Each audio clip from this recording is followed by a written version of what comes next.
மே 18 உலகத் தமிழர்களின் மனதில் என்றும் அழியாத ஒரு நாள். முள்ளிவாய்க்கால் நினைவேந்தல் நாள். தமிழர் வரலாற்றில் வலியும் இழப்பும் எதிர்ப்பும் உயிர்ப்பும் ஒன்றாக கலந்த நாள். 2009ஆம் ஆண்டு மே மாதம் இலங்கையின் வடகிழக்கில் நடைபெற்ற போரின் இறுதிக் கட்டம் உலகத்தின் கவனத்தை ஈர்த்தது. முள்ளிவாய்க்கால் என்ற சிறிய நிலப்பரப்பில் குழந்தைகள், பெண்கள், முதியவர்கள் என ஆயிரக்கணக்கான பொதுமக்கள் பாதுகாப்பின்றி வாழ்வுக்கும் மரணத்திற்கும் இடையில் சிக்கி தவித்தனர். ஐக்கிய நாடுகள் சபையின் மதிப்பீட்டின்படி இறுதிக்கட்ட போரில் 40,000க்கும் மேலான பொதுமக்கள் உயிரிழந்திருக்கலாம் என கூறப்படுகின்றது. பல தமிழ் அமைப்புகள் இதை தமிழின அழிப்பு என விவரிக்கின்றன. அதே நேரத்தில் இலங்கை அரசு இந்த குற்றச்சாட்டுகளை தொடர்ந்து மறுத்து வருகின்றது. இந்த விவகாரம் இன்று வரை சர்வதேச மனித உரிமை விவாதங்களில் முக்கிய இடம் பிடித்துள்ளது. முள்ளிவாய்க்கால் என்பது ஒரு போர் முடிந்த இடம் மட்டுமல்ல, அது ஆயிரக்கணக்கான தமிழ் குடும்பங்களின் கண்ணீரின் பெயர். இந்த நினைவின் அடையாளமாக உலகம் முழுவதிலும் முள்ளிவாய்க்கால் தூபிகள் அமைக்கப்பட்டுள்ளன.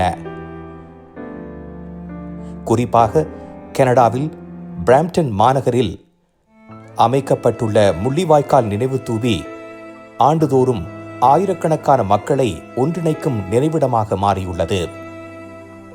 யாழ் பல்கலைக்கழக வளாகத்தில் அமைக்கப்பட்டிருந்த முள்ளிவாய்க்கால் நினைவு தூபி உலகத் தமிழர்களின் உணர்வுகளோடு இணைந்த முக்கிய சின்னமாக காணப்படுகின்றது. 2021ஆம் ஆண்டு அந்த தூபி இடிக்கப்பட்ட சம்பவம் உலகம் முழுவதிலும் கடும் எதிர்ப்பை ஏற்படுத்தியது.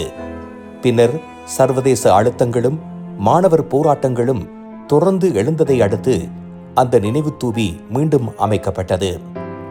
அந்த தூபி ஒரு கட்டடம் மட்டுமல்ல, அது நினைவின் உரிமை, இழந்த உயிர்களுக்கு வழங்கப்படும் மரியாதை, வரலாறு அழிக்கப்படக்கூடாது என்ற ஒரு தலைமுறையின் குரல். ஆனால் மே 18 என்பது துயரத்தின் நாள் மட்டுமல்ல, அது நினைவின் நாள், அடையாளத்தின் நாள், உரிமைக்கான அழைப்பின் நாள். உலகம் முழுவதிலும் வாழும் தமிழர்கள் இன்று வரை நீதியும் பொறுப்புக்கூறலும் வேண்டுமென்ற கோரிக்கையை முன்வைத்து வருகின்றனர். குறிப்பாக கனடாவில் தமிழ் சமூகத்தின் குரல் அரசியல் மற்றும் கல்வித்துறைகளிலும் வலுப்பெற்று வருகின்றது.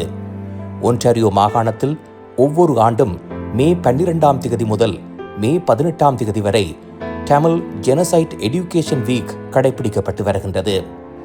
2014ஆம் ஆண்டு ஒன்டாரியோ சட்டமன்றத்தில் நிறைவேற்றப்பட்ட சட்டத்தின் மூலமாக இந்த நினைவு வாரம் அதிகாரப்பூர்வமாக அங்கீகரிக்கப்பட்டது.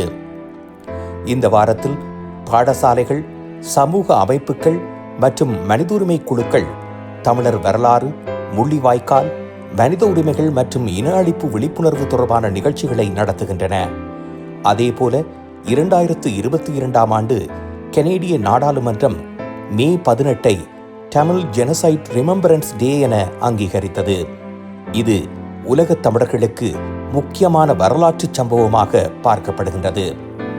இன்று ஒரு புதிய தலைமுறை உருவாகியுள்ளது.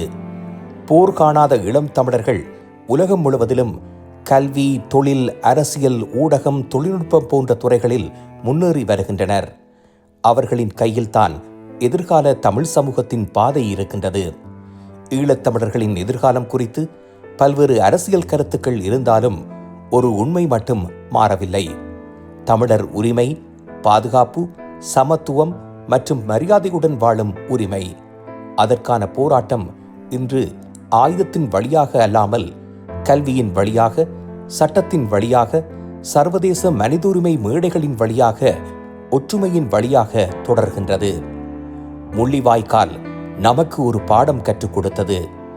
பிரிவுகள் பலவீனம் தரும், ஒற்றுமை பாதுகாப்பை தரும். மே 18 உயிரிழந்தவர்களை நினைவுகூரும் நாள், காணாமல் போனவர்களை மறக்காத நாள், தமிழர் உரிமைக்காக குரல் கொடுக்கும் நாள், எதிர்கால தலைமுறைக்கு வரலாற்றை எடுத்துச் செல்லும் நாள்.